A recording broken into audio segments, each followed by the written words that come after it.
ठंड में सुबह 4 बजे नहाने वाला ससुराल। हाँ, क्या मुसीबत है, फिर से इस पराठे का पेट फट गया। एक तो इतनी ठंड का मौसम है, मगर मेरे ससुराल वालों को इतनी सुबह सुबह भारी भरकम नाश्ता ही चाहिए। हल्का फुल्का नाश्ते से काम ही नहीं चलता है। ये आलू के पराठे बेलना पापड़ बेलने जितना मुश्किल है। अंजू खुद में बड़बड़ा रही होती है। तभी डाइनिंग टेबल से ददिया सास सख्त मिजाज में बोलती है, पोता बहू, अरे पोता बहू, अरे कब से एक पराठा मांगा है, अभी तक बना नहीं। अरे कौन सी बीरबल की खिचड़ी बना रही है? जी जी बस लाई दादी जी। सबसे ज्यादा तो इस ददिया सास ने मेरी नाक में दम करके रख दिया है। पता नहीं सबको क्या खुजली मचती रहती है। उल्लू के पट्टे, पेटू लोग कहीं के। खून भी रखा है मेरा, कैसे कैद खाने जैसे ससुराल में आकर फंस गई हूँ मैं। आखिरकार ससुराल वालों को नाश्ता करवाने में अंजू के गरम मसाले जितने तेज गुस्से के पीछे का सारा मसला क्या है, ये मालूम करने के लिए कहानी के पिछले भाग से कुछ पेश करते हैं। जहां कड़ाके की ठंड में रात के 4 बजे गली मोहल्ले में घना धुंध छाया हुआ था। अड़ोसी पड़ोसी रजाई में खर्राटे मारकर सो रहे थे। पूनम ठंड में कपकपाते हुए अदरक कूट रही है। हे भगवान, आज तो इस ठंड के मौसम ने सारे रिकॉर्ड तोड़ डाले हैं। ऊपर से इतनी सर्दी में सुबह ठंड में नहाकर मेरी तो नानी याद आ गई। पता नहीं इन ससुराल वालों को कितनी गर्मी फूकते हैं। डेली सुबह इतनी ठंड में 4 बजे उठकर नहा धो लेते हैं।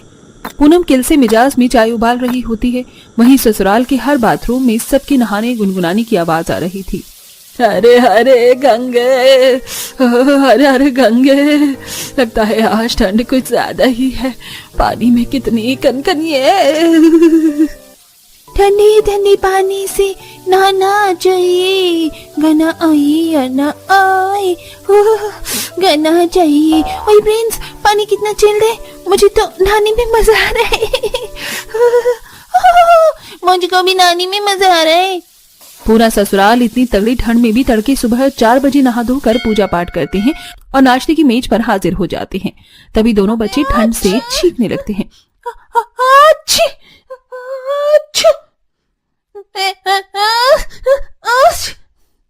दोनों बच्चों को खांसते छींकते देखकर पूनम डांट लगाती है।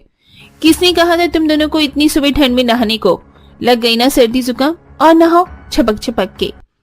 हाँ, तेरा बस चले तो बच्चों के शरीर में 2 किलो मैल जमा दे, तो भी इनको नहलाएगी धुलाएगी नहीं। अरे सर्दी हो या गर्मी, हमारे घर में 4 बजे का रिवाज है। इंसान को सुबह के 4 बजे उठकर नहाना चाहिए। इससे लक्ष्मी जी की बरकत बनी रहती है। देर तक सोने से राक्षस का वास होता है। अब नाश्ता परोस। जी माँ जी। बस कुछ दिन की बात है, एक बार मेरी देवरानी आ जाए, फिर मैं तो इतनी ठंड में ना जल्दी सुबह उठकर नहाऊंगी, ना तो नाश्ता पानी बनाऊंगी। दरअसल पूनम की ससुराल वाले पुराने विचार वाले थे। इसलिए भयंकर गर्मी हो या कड़ाके की ठंड का मौसम, सब तड़के सुबह 4 बजे ही नहाते थे। इसलिए घर की बहू को भी जल्दी जागना पड़ता था। वो कहावत है, गेहूं के साथ घुन को भी पिसना पड़ता है। ऐसा ही हाल त्रिपाठी परिवार का भी था। पूनम के देवर मोहित की शादी अंजू से तय हो चुकी थी और 1 सप्ताह में शादी थी, लेकिन अंजू लेट लतीफ थी। क्या अंजू खुद को अपने ससुराल के नियम कायदे में ढाल पाएगी? तो चलिए देखते हैं। कड़कड़ाती ठंड में अंजू ससुराल आ जाती है। आओ मेरी प्यारी प्यारी देवरानी जी, तुम्हारा स्वागत है। तौबा तौबा, ठंड में तो मेरी हालत पतली हो रही है। मेरे दोनों हाथ पैर बर्फ जितने ठंडे हो रहे हैं, बस रजाई में जाने को बोल दे कोई। अंजू को ठंड में थर थर कांपते देखकर ननन चारों बीच में चुटकी लेते हुए कहती है, अंजू भाभी, आप तो अभी से कांप रही हो। असली परीक्षा तो कल से शुरू है, आप तो कमर कस लो। क्या मतलब चारू, मैं समझी नहीं। तभी दादी सास बीच में टांग अड़ाते हुए बोलती है, कुछ नहीं पोता बहू, तू जाके आराम कर, सफर की थक गई होगी ना। सब लोग अपने कमरे में चले जाते हैं, मगर सुबह अंजू के लगभग 4 बजते ही खटपट की आवाज से आंखें खुल जाती हैं। कभी कभी मेरे दिल में ख्याल आता है कि जैसे तुझको बनाया गया है मेरे लिए।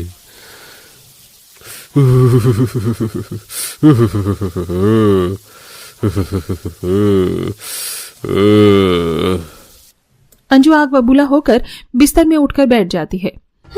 ये किस उल्लू के पाठे को इतनी सुबह सुबह इंडियन आइडल बनने का सुरूर चढ़ा हुआ है। अच्छी खासी नींद आई थी और ये मोहित जी, ये कहाँ गई? मोहित जी, कहाँ हो आप? अंजू, मैं बाथरूम में हूँ, जरा तौलिया पास करना, ठंड लग रही है। अच्छा जी, तो मेरे खुद के महान पतिदेव मेरी नींद के कबाब में हड्डी बन गई। हद है। अंजू उबासी लेते हुए तौलिया देती है, तभी उसकी ननद दरवाजा नॉक करती है। अंजू भाभी, आप उठ गई हो? उठो ना, दरवाजा खोलो। अंजू दरवाजा खोलती है, जहाँ चारों गीले बालों में खड़ी थी। ठंड के कारण उसके दांत बज रहे थे।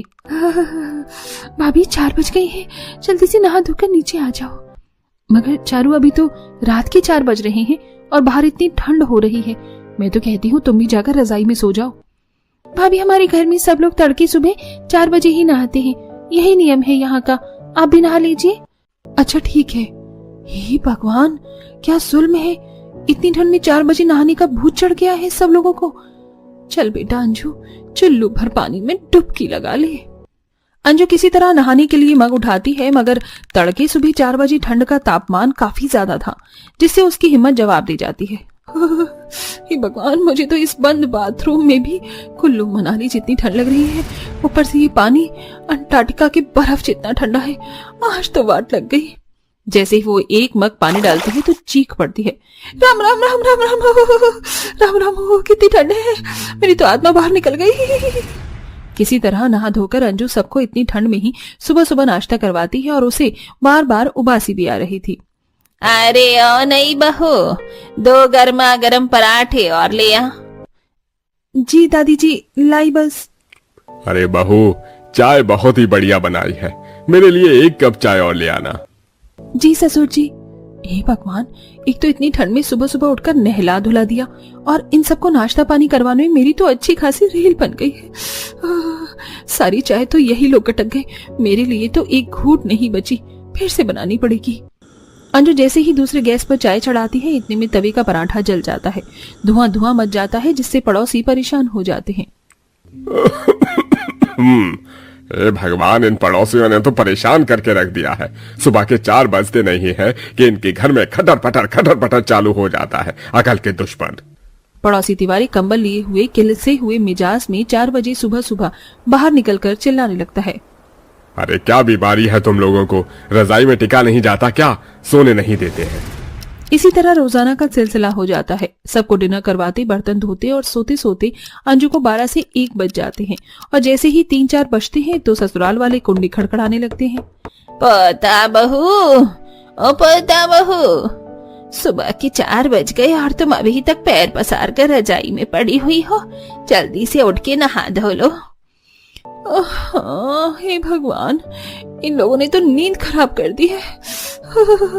अरे बहू, ठीक ही नहीं। उठ गई दादी जी। अंजू, मेरे लिए जल्दी से गर्म पानी लगा देना, पानी गर्म हो जाए तो उठा देना। हाँ, तुम पड़ी रहो बिस्तर में, मैं पानी लगाऊं? खुंदक में बिस्तर से निकलकर अंजू सबके लिए पानी गर्म करती है, कपड़े निकाल कर वापस कमरे में लौटती है। हे भगवान, 4:30 बज गए, थोड़ी देर में ये भूखे नंगे लोग मुझसे नाश्ता मांगने लग जाएंगे और अगर नहीं नहाऊंगी तो इसके लिए भी चिकचिकबाजी करेंगे। जल्दी से ठंडे पानी से नहा लेती हूँ। लेट होने के चलते अंजू बर्फ जितने ठंडे पानी से नहा लेती है, जिससे उसे बुखार लग जाता है। पता नहीं आज थकान सी लग रही है, माथा भी गर्म हो रहा है। काम निपटा के रजाई में चली जाऊंगी, मगर बेचारी कामों में फंसकर रह जाती है। इसी तरह रोज का सिलसिला जारी था। बेचारी बहू को ना तो भरपूर नींद मिलती है और ठंड में डेली लेट होने के चक्कर में वो ठंडे बर्फीले पानी से ही नहाकर नाश्ता बनाने में लग जाती थी। आप सब लोग क्या खाएंगे, जल्दी से बता दीजिए।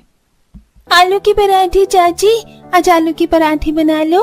सच में बहू, आज कितनी बढ़िया वाली ठंड हो रही है। आज तो आलू के पराठे देसी घी लगाकर बना ले और साथ में बर्फ डालकर ठंडा ठंडा रायता भी बनाना। पर पापा जी, इतनी सुबह सुबह ठंड में हल्का फुल्का नाश्ता करना ठीक रहता है और मेरी तबीयत भी ठीक नहीं है तो।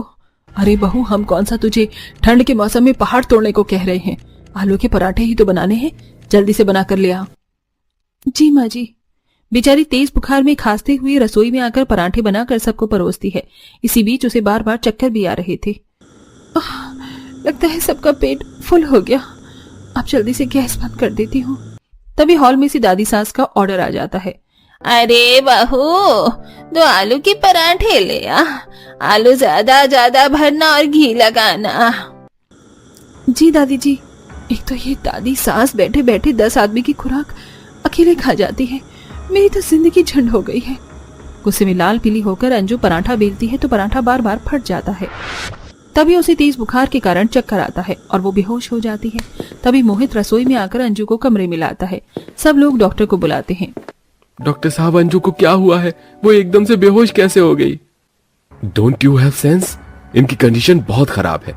इनके शरीर का बॉडी हीट टेम्परेचर बिल्कुल लो है और नींद भी पूरी नहीं हुई है। पता नहीं कितने दिनों से सोई नहीं है। आप सब लोग इतने लापरवाह कैसे हो सकते हैं?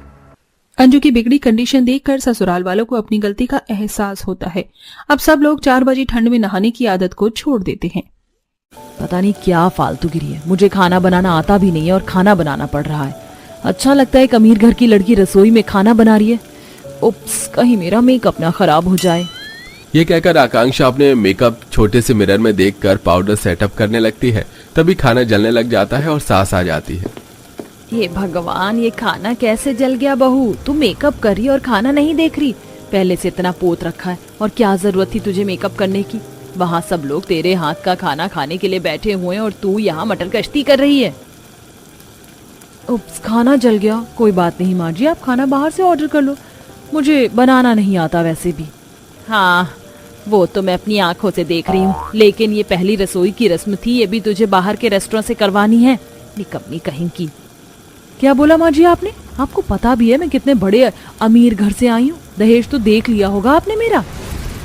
हाँ, तो तेरे दहेज की चीजों से खाना बनवाए? खाना बनाना तो आना चाहिए था ना तुझे। हट जा, मैं ही खाना बना लूं, बस अपना हाथ लगा देना इस खाने पर। ठीक है माँ जी, मैं हाथ लगा दूंगी। अच्छा है, वरना मेरा नेल एक्सटेंशन खराब हो जाता। फिर करुणा जला हुआ खाना हटा देती है और खुद से छोले पूरी सब्जी रायता बनाकर तैयार कर देती है, जिस पर अमीर बहू का हाथ लगवा देती है और सब खाना खा पाते हैं। अरे भाभी, आपने तो बिल्कुल माँ की तरह खाना बनाया है। मुझे माँ के हाथों का स्वाद याद आ रहा है। अब तो आप ही खाना बनाना। अगर तेरी भाभी खाना बनाएगी ना, तब तो मुझे सिर्फ जला हुआ और बेस्वाद खाना मिलेगा। ये सारा खाना तेरी माँ ने ही बनाया है। वो क्या है ना, मेरी अमीर कल्लो बहू को कुछ आता नहीं है बनाना। माँ जी, आप मेरे बारे में कैसे बोल रही हैं? हाँ, तो जला हुआ खाना नहीं बनाना चाहिए था ना। ये भगवान, कैसे नखरे दिखा रही है, जैसे कि कहीं की पटरानी हो। काली मटर सी तो शक्ल है, तो ये हाल है। अगर गोरी होती तो पता नहीं कितना नाक में दम करती। फिर खाना खाने के बाद सब बहू को नाम के लिए शगुन दे देते हैं। 2-3 दिन और गुजरते हैं। करुणा आकांक्षा को खाना बनाने को कहती है। खाना बनाने की कोशिश में वो फिर से खराब खाना बना देती है, जिसे खाकर घर वाले उगल देते हैं। अरे रहने दो, अब से तुम खाना बिल्कुल भी मत बनाना। करुणा, तुम किसी और से कह देना और खुद भी खाना बना लेना। हाँ जरूर। पता नहीं मैं क्या क्या सोचकर कितने अरमान से इतने बड़े घर की लड़की को अपने घर में लाई थी कि अच्छा अच्छा खाना बनाकर देगी, लेकिन मेरी तो जिंदगी ही बर्बाद हो गई। अब मैं अपने छोटे बेटे की शादी के लिए कोई ऐसी लड़की ढूंढूंगी जिसे कम से कम खाना बनाना तो आता ही हो। क्या बात है माँ जी, आप कुछ मिनमिना रही हैं? तेज बोल दीजिए। बहू, तेरे बारे में मैं कुछ नहीं बोल रही, समझी? ऐसे ही दिन गुजरते हैं। करुणा खुद खाना बना बनाकर और अमीर बहू के तेवर से बहुत ज्यादा परेशान थी। इस बीच वो गरीब घर की अच्छा खाना बनाने वाली दिव्या को अपने छोटे बेटे के लिए ढूंढ लेती है और झट से शादी कर देती है। जहां शादी के बाद पहली रस्म में वो बहुत अच्छा खाना बनाती है और अपनी बहू को अपने हाथ से सोने के कंगन पहनाती है। आहा, वाह वाह वाह, बहू ने इतना अच्छा खाना बनाया कि मेरा दिल खुश हो गया। देख रही है बड़ी बहू, खाना ऐसे बनाना चाहिए कि सबके चेहरे खिल उठे। तेरे जैसे नहीं कि तेरे ही जैसा बनाया हुआ खाना देखने को मिले, जला हुआ। माँ जी, आप फिर से मेरे स्किन टोन के बारे में बात कर रही है ना? हाँ, नहीं आता मुझे खाना बनाना। आपको चाहिए थी शेफ बहू, आ गई, उससे ही बनवा लेना। हाँ, उससे ही खाना बनवाऊंगी, लेकिन तू कब खाना बनाना सीखेगी? ओहो, ये घर की महिलाएं भी कितना युद्ध करती हैं। शुक्र है उस जमाने की नहीं है, वरना तलवार लेकर निकलती। बात तो सही है बेटा। ओहो, तुम तो चुप ही रहो। कुछ दिन गुजरते हैं। घर वाले छोटी बहू के हाथ का खाना खाकर बहुत खुश होते हैं। वहीं आए दिन आकांक्षा बड़ी बहू के खाने में कमी निकाल देती है, जैसे कि इस समय। दिव्या, तुम कैसा खाना बना रही हो? इसमें ना नमक है ना मिर्च। वैसे माँ जी तुम्हारी तारीफ करती रहती हैं। दीदी खाना बहुत अच्छा बना है, बस नमक कम है। आप ऊपर से डाल लीजिए, मिर्च बिल्कुल ठीक है। अगर इससे ज्यादा आपको खाना है तो आप खा लीजिए। मुझसे ज्यादा आपको इस घर में टाइम हो गया और आपको मिर्च का अंदाजा नहीं है। 2 दिन की आई हुई मुझसे जुबान चलाने लगी। भूलो मत, तुम एक गरीब परिवार से हो और मैं अमीर परिवार से। जभी तो आपने खाना बनाना नहीं सीखा और माँ जी से इतना सुनती रहती हैं। कम से कम मैं सबको अच्छा खाना बनाकर तो खिला सकती हूँ, वरना आपके राज में तो ससुराल वाले भूखे ही रह जाएंगे। बस करो तुम दोनों लड़ना। फिर दोनों बहू चुपचाप खाना खाती हैं, ऐसे ही शाम के टाइम। अरे आकांक्षा बहू, जरा चाय बना दे। नहीं नहीं, तू मत बना, वरना अपनी जैसी काली चाय बना कर ले आएगी। दिव्या बहू, तू बना कर ला। हाँ हाँ माँ जी। ये कहकर दिव्या अपनी सास के लिए चाय बनाकर लाती है, जहां वो सास के सामने अपने हाथ को चाय से मैच करके दिखाती है। मेरे से अलग है चाय, दूध वाली चाय। हाँ हाँ ठीक है, अब मैच द फॉलोइंग मत करके दिखा। बड़ी बहू, तू छोटी बहू से खाना बनाना क्यों नहीं सीख जाती? कब तक जला हुआ बेकार खाना बनाएगी? जब तक आपको आदत नहीं हो जाती। आकांक्षा उठकर वहां से चली जाती है। कुछ दिनों में करुणा को समझ में आ जाता है कि वो बिल्कुल भी खाना बनाना नहीं सीखना चाहती, इसीलिए वो दोनों बहू की रसोई का बंटवारा कर देती है, जिसे सुन दोनों हैरान हो जाती हैं। माँ जी, मुझसे कोई गलती हुई है क्या? आप रसोई का बंटवारा क्यों कर रही हैं? सासू माँ, क्यों बंटवारा कर रही है? मुझे तो खाना बनाना भी नहीं आता। इसीलिए बंटवारा कर रही हूँ ताकि तुझे खाना बनाना आ जाए। वैसे भी तुझे बड़ी बहू के हाथ का खाना पसंद नहीं है। कभी वो नमक मिर्च डाल देती है, कभी कुछ, और अपने पति का अलग बनाएगी, और जहाँ मन करेगा मैं उस बहू के हाथ का खाना खा लूंगी। माँ जी, ये गलत है। कोई बात नहीं, मैं अपने लिए मैगी चाय कॉफी बनाकर रह लूंगी। काश दोनों बहू के बीच जो बंटवारा कराया उससे बड़ी बहू खाना बनाना सीख जाए, क्योंकि छोटी बहू तो रह ही लेगी। बंटवारे की शाम आकांक्षा अपने लिए मैगी बनाती है तो उसे भी जला देती है। ओ नो, ये क्या हो गया? मुझसे तो मैगी भी जल गई। सच में मैं किसी काम की नहीं हूँ, पर कोई बात नहीं, भूख लग रही है, जल्दी से ऑर्डर कर देती हूँ। आकांक्षा रसोई में खड़े खड़े फोन पर खाना ऑर्डर करती है। इतने में जली हुई मैगी की बदबू से सास बहू आ जाती है। ये क्या किया आकांक्षा बहू तूने? मैगी भी जला दिया। सुबह तो तू बहुत कुछ बोल रही थी। तो क्या करूं माँ जी, नहीं बनी मुझसे मैगी भी। चुल्लू भर पानी में डूब मर। 5 साल का बच्चा भी खुद से मैगी बना लेता है, पर तुझसे वो भी नहीं हुआ बहू। क्या दीदी, आप भाई साहब को क्या खाना खिलाओगी? कोई बात नहीं, मैं खाना बना दूंगी। नहीं बहू, मैंने बंटवारा इसलिए नहीं किया कि तू ही खाना बनाएगी, तभी आकांक्षा खुद अपने पति को खाना बनाकर देना चाहे जैसे भी दे। बंटवारे का मतलब यही है कि अलग अलग खाना खाना होगा आपसे। ठीक है माँ जी। फिर दिव्या अपने बंटवारे की तरफ खाना बनाना शुरू करती है और आकांक्षा गुस्से से मुंह फुलाकर कमरे में चली जाती है और उसके ऑर्डर के खाने को ही दोनों पति पत्नी खाना खाते हैं। सुमित बिल्कुल भी बाहर का खाना खाकर खुश नहीं होता। मजबूरन कभी ड्राई फ्रूट्स तो कभी दूध पीकर ऑफिस चला जाता है। बंटवारे के दौरान आकांक्षा कभी खाना जलाती तो कभी खुद भी भूखे पेट रहती। वहीं दिव्या अच्छा अच्छा खाना बनाकर परिवार को खिलाती है, जिससे आकांक्षा का भी जी ललचाता है। ठीक है, इतने छोले भटूरे बनाए हैं, मैं भी छोले भटूरे बनाऊंगी। हाँ, क्या करना था? कुकर में छोले रखने थे। बनाती हूँ टेस्टी से छोले भटूरे, माँ जी को भी फक्र होगा। ये कहकर आकांक्षा कुकर में छोले उबालने के लिए रखती है और हेडफोन लगाकर साइड में मैगजीन देखने लगती है। आधे घंटे में काफी ज्यादा सीटी आ जाती है और इतने में रसोई में सांस आ जाती है कि कुकर फट जाता है, जिससे छोले और कुकर का ढक्कन हवा में उड़ जाता है। खुशकिस्मती से दोनों बच जाते हैं, पर डरे हुए भी थे। तभी छोटी बहू आती है। क्या हुआ माँ जी? जेठानी जी, आप दोनों ठीक तो हैं? ये अचानक से आवाज, हे भगवान, ये कुकर कैसे फट गया? ये निकम्मी बेलुड़ी बेड़ा गर्क करने वाली कल्लो बहू है ना, सब इसी की वजह से हुआ है। किस्मत है इसकी और मेरी कि मैं बच गई, और इस कुकर को भी मेरे आने पर ही ब्लास्ट होना था। अरे जब तुझे खाना बनाना आता नहीं है तो क्यों बनाने की कोशिश कर रही थी? कुकर में पानी होगा नहीं और फट गया। माँ जी, मैं देवरानी को देखकर छोले भटूरे बनाने की कोशिश कर रही थी। मेरा भी मन कर रहा था अच्छा खाना बनाने का, पर मुझे नहीं पता था कि कुकर फट जाएगा। तुझे पता है, आज कुछ भी हो सकता था, इसीलिए कह रही हूँ कि छोटी बहू से खाना बनाना सीख ले। अरे अगर कल को वो और हम सब घर वाले यहाँ नहीं हुए, रेस्टोरेंट भी बंद रहा, तो तू कैसे खाना खाएगी? थोड़ा तो खाना बनाना सीख ले, चाहे दाल चावल ही सही। मुझसे गलती हो गई बाजी, पर अब से मैं खाना बनाना जरूर सीखूंगी। दिव्या, तुम मुझे सिखाओगी ना? हाँ दीदी जरूर। अपने घमंड को छोड़ आकांक्षा अपनी देवरानी से खाना बनाना सीखती है, जिसके बाद खुद से खाना बनाकर घर वालों को खुश रखती है और करुणा बंटवारे को भी खत्म कर देती है।